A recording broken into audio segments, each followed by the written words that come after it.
খুনি তো নয়, যেন বিরাট ধনকুবের। ইনকিলাব মঞ্চের মুখপাত্র শরীফ ওসমান হাদির খুনি ফয়সাল করিম মাসুদের ব্যাংক ব্যালেন্স দেখলে চোখ কপালে উঠবে যে কারো। ব্যাংকে তার ১২৭ কোটি টাকা লেনদেন। শুধু হাদিকে হত্যা করার জন্যই তার অ্যাকাউন্টে ঢুকেছে ২,৪১,০০,০০০ টাকা।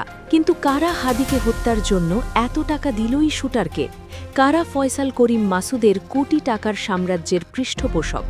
এসব চাঞ্চল্যকর প্রশ্নের উত্তরই আমরা খুঁজব আজ আমাদের পরিচিত পৃথিবীতে একটি জীবনের মূল্য অমূল্য। কিন্তু অপরাধ জগতের অন্ধকার গলিতে জীবনের দরদাম হয় কয়েকশো কোটি টাকায়। ফয়সাল করিম মাসুদের যে গল্পটি আমরা বলবো সেটি কোনো কাল্পনিক থ্রিলার নয়, বরং আমাদের চোখের সামনে ঘটে যাওয়া এক হাড় হিম করা বাস্তবতা। ফয়সালের মূল পেশা, সে ভাড়াটে শুটার, অর্থাৎ সে টাকা নিয়ে মানুষ হত্যা করে। কিন্তু তদন্তের টেবিলে যখন তার ব্যাংক ব্যালেন্সের হিসাব এলো, তখন কপালে ঘাম ছুটল তুখোড় গোয়েন্দাদেরও। ফয়সালের ব্যাংক ব্যালেন্স দেখলে দেশের বড় বড় শিল্পপতিরা লজ্জা পাবেন। ভাবুন তো, মিশন শুরু হওয়ার আগেই পেমেন্ট ক্লিয়ার। টার্গেট কে হবে তা চূড়ান্ত করার আগে ব্যাংক অ্যাকাউন্টে ডিজিটাল সংকেতে ঢুকে পড়ছে কোটি কোটি টাকা। সিনেমার কাহিনীকেও হার মানাবে এই তাদের গল্প। ফয়সালের অ্যাকাউন্টগুলো পরীক্ষা করে দেখা গেছে, হাদিকে হত্যার পরিকল্পনা যখন চলছিল তখনই তার ব্যাংক ব্যালেন্স হঠাৎ করে ফুলে ফেপে ওঠে। হাদি হত্যার ঠিক ৩ মাস এবং ১ মাস আগে দুটি বিশাল ট্রানজ্যাকশন হয় ফয়সালের নামে। মোট ২,৪১,০০,০০০ টাকা জমা পড়ে ফয়সাল এবং তার স্ত্রীর অ্যাকাউন্টে। প্রথম দফায় ২০২৫ সালের ১৮ সেপ্টেম্বর রূপনগরে ফয়সালের একটি ব্যাংক অ্যাকাউন্টে ১,৭৬,০০,০০০ টাকা জমা হয়। অ্যাকাউন্ট ছিল এসি মিলান ইন্টারপ্রেস নামের একটি প্রতিষ্ঠানের নামে। মজার ব্যাপার হল, নামে উইন্টারপ্রাইজ হলেও এই প্রতিষ্ঠানের মূল হর্তাকর্তা ছিল ফয়সাল। এরপর হাদি আর মাত্র ১ মাস আগে ৪ নভেম্বর এনআরবিসি ব্যাংকের বেনারসি পল্লীর একটি উপশাখায় জমা হয় ৬৫,৫৫,০০০ টাকা। এই অ্যাকাউন্টে ছিল ফয়সালের স্ত্রী স্বামীর নামে। ফয়সাল জানতেন একবারে এত টাকা উত্তোলন করা সম্ভব হবে না, তাই কিলিং মিশনে নামার আগে ফয়সাল ও তার স্ত্রী ব্যাংক থেকে ধাপে ধাপে ১,৭৬,০০,০০০ টাকা তুলে নেয়। পুলিশ ধারণা করছে এই টাকাই হাদি হত্যার মিশন কমপ্লিটে এবং ফয়সালের আত্মগোপনে ব্যবহৃত হয়েছে। গভীর চতুরতার সাথে মাত্র ৬৫ লাখ টাকা ব্যাংকে রেখে বাকি টাকা ক্যাশ করেন ফয়সাল। হাদিকে খুন করার আগে ফয়সাল প্রতিটি পদক্ষেপ ফেলেছে সতর্কতার সাথে। হত্যাকাণ্ডের আগেই সে তার পরিবারকে নিরাপদে সরিয়ে নিয়েছে। স্ত্রীকে নরসিংদীতে, বাবা মাকে কেরানীগঞ্জে এবং বোনকে বিদেশে পাঠিয়ে দিয়ে সে হাদিকে শেষ করার মিশনে নামে। নিজের পরিবারকে নিরাপদে রেখে ধ্বংস করে অন্যের সংসার।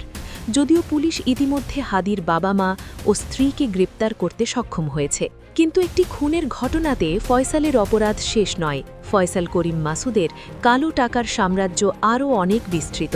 একজন সাধারণ মানুষের ব্যাংক অ্যাকাউন্ট থেকে সর্বোচ্চ ২টি বা ৩টি, কিন্তু এই ব্যক্তির জাল কত গভীর ছিল তা কল্পনা করতে পারেন?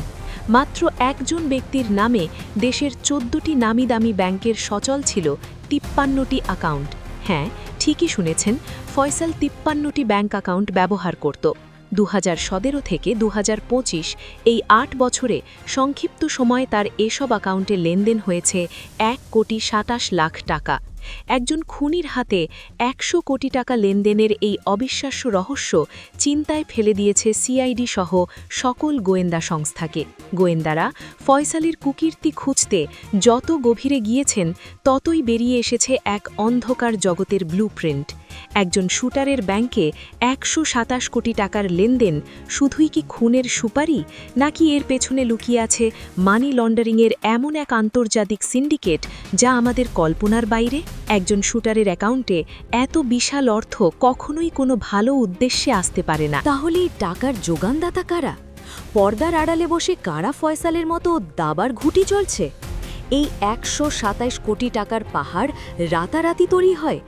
২০১৭ সাল থেকে শুরু করে প্রতি বছর ধাপে ধাপে টাকা ঢুকেছে, কখনো কয়েক লাখ, কখনো কয়েক কোটি।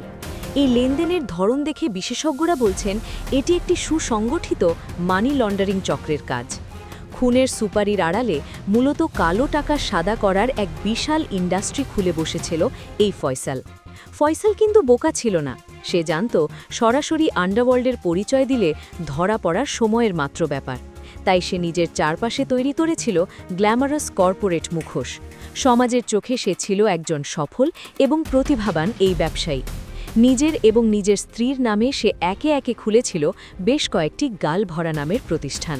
নামগুলো শুনলে মনে হবে কোনো hi tech startup company: Apple Soft, ITI Consoft, Leads Training and Consulting, Lead Corporation, RD এর একটি প্রজেক্ট।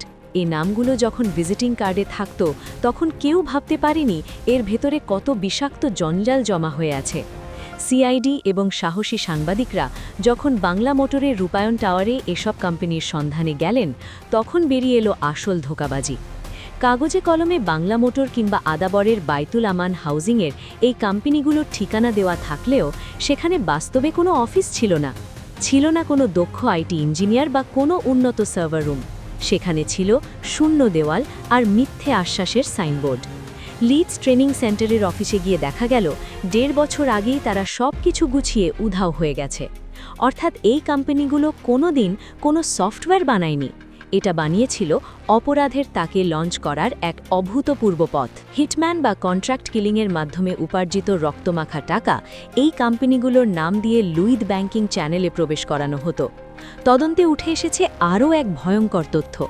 ব্যাংক এশিয়ার আদাবর রিং রোড শাখাতে ফয়সালের 19টি অ্যাকাউন্ট আছে। আমাদের দেশের ব্যাংকিং নিয়ম অনুযায়ী একজন ব্যক্তির এতগুলো অ্যাকাউন্ট থাকা অস্বাভাবিক। এছাড়া সন্দেহজনক লেনদেন হওয়া মাত্রই তার নজরদারিতে আসার কথা। কিন্তু ফয়সাল ছিল অত্যন্ত চতুর। সে জানত কিভাবে সিস্টেমের ফাঁক গলে বের হতে হয়। প্রায় কোটি টাকা লেনদেন শেষে এই অ্যাকাউন্টগুলো এখন পরিত্যক্ত হয়ে পড়ে আছে। এই ঘটনা আমাদের দেশের ব্যাংকিং খাতের অব্যবস্থাপনা ও নিরাপত্তা ত্রুটিও চোখে আঙ্গুল দিয়ে দেখিয়ে দিয়েছে। কিন্তু ফয়সাল কোনো নতুন অপরাধী নয়। গত বছর একবার সে মারাত্মক আগ্নেয়াস্ত্র সহ গ্রেফতার হয়েছিল, কিন্তু রহস্যজনকভাবে সে জামিন পেয়ে বেরিয়ে আসেন। জামিন পাওয়ার পর সে আরও বেপরোয়া হয়ে ওঠে। তার উপর আগে থেকেই গোয়েন্দা নজরদারি ছিল, কিন্তু সে চোখের পলকে সবার নজর এড়িয়ে 127 কোটি টাকার এই বিশাল কর্মযজ্ঞ চালিয়ে গেছে। বর্তমানে সিআইডি ফয়সালের সব ব্যাংক অ্যাকাউন্ট ফ্রিজ বা অবরুদ্ধ করার নির্দেশ দেয়া আছে। মানি লন্ডারিং আইনের আওতায় এখন প্রতিটি ট্রানজ্যাকশন কঠোরভাবে যাচাই করা হচ্ছে। কিন্তু সমস্যা হলো ফয়সাল এত চতুরতার সাথে লেনদেন করেছে যে আসল প্রেরককে খুঁজে বের করা এখন এক বিরাট চ্যালেঞ্জ। প্রেরকের নাম হয় ভুয়া আইপি অ্যাড্রেস, হয়তো বিদেশের। সব মিলিয়ে গভীর রহস্যের জাল গোয়েন্দাদের চোখের সামনে ছড়িয়ে আছে। প্রশ্ন হলো, এই হত্যাকাণ্ডের পিছনে কি শুধুই আধিপত্য বিস্তারের লক্ষ্যে ল্যাক করেছে, নাকি এর পেছনে রয়েছে বড় দেশি বিদেশি আন্তর্জাতিক চক্র? 127 কোটি টাকার এই বিশাল লেনদেনের আড়ালে আসল সত্য চাপা পড়ে যায় কিনা তা জানতে আমাদের আরও কিছুটা সময় অপেক্ষা করতে হবে। 2.41 কোটি টাকার মতো এত বিশাল অঙ্কের নগদ টাকা যার একটি খুনের জন্য যোগান দিতে পারে, তারা অবশ্যই কোনো সাধারণ মানুষ নয়। আপনার কি মনে হয় এই বিপুল পরিমাণ অর্থের যোগানদাতা কারা হতে পারে? কোনো প্রভাবশালী রাজনৈতিক গডফাদার যারা নিজের হাত পরিষ্কার রাখতে ফয়সালের মতো শুটারদের দাবার ঘুঁটি হিসেবে ব্যবহার করছে? নাকি আন্ডারওয়ার্ল্ডের কোনো আন্তর্জাতিক মাফিয়া চক্র যারা বাংলাদেশকে তাদের ট্রানজিট হিসেবে ব্যবহার করছে? এই খুনি এখনও পলাতক, তার ব্যাংক ব্যালেন্স এখন সরকারের জিম্মায়, কিন্তু ফয়সালকে এখনও গ্রেফতার করতে পারেনি পুলিশ। আর যারা ফয়সালকে কোটি টাকার সাম্রাজ্য বাড়াতে সহায়তা করেছে, সেই অদৃশ্য হাতগুলো এখনও ধরাছোঁয়ার বাইরে। কিন্তু কতদিন ফয়সাল আর তার অর্থের যোগানদাতা আইনের আওতার বাইরে থাকবে? জনগণ আজ এটাই জানতে চায়। আপনার মতামত কমেন্ট করে জানান।